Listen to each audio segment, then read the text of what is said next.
In a dramatic election night, voters decided on several key races. One of the night's biggest stories came from Ohio's deep red 6th Congressional District.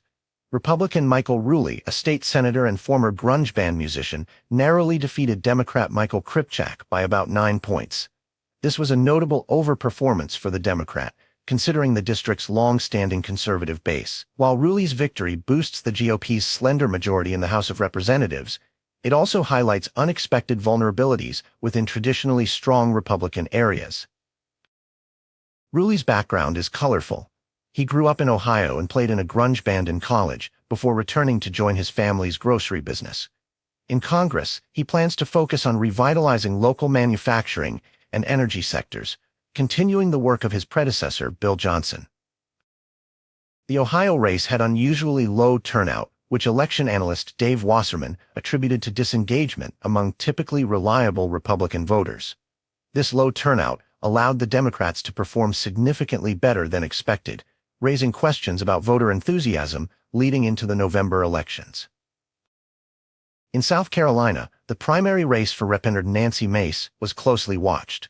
Mace, who controversially voted to oust former Speaker Kevin McCarthy, faced stiff competition but ultimately secured a majority, avoiding a runoff.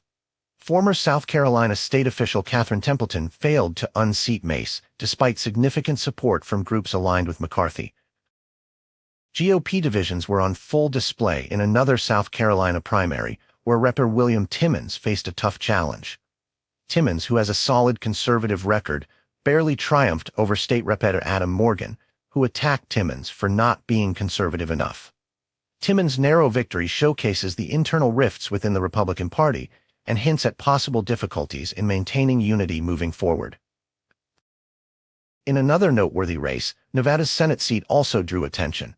Republican Sam Brown, a retired Army captain, secured his party's nomination with a last-minute endorsement from Donald Trump, defeating his rivals by a significant margin.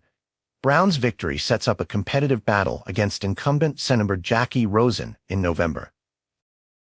In Maine's 2nd Congressional District, Trump-endorsed Austin Theriault easily won his primary, securing his spot to challenge incumbent Democrat Jared Golden. Theriault, a former NASCAR driver, exemplifies the diverse backgrounds of Trump-backed candidates who are aligning with the former president's agenda. Despite the mixed results and sometimes narrower than expected victories, Trump's influence remains robust. His endorsed candidates emerged victorious in several key races, demonstrating his enduring hold over the GOP. However, the closer-than-expected margins in traditionally red districts suggest a need for Republicans to galvanize their base and address internal conflicts to maintain their stronghold. The results provide a snapshot of the current political landscape.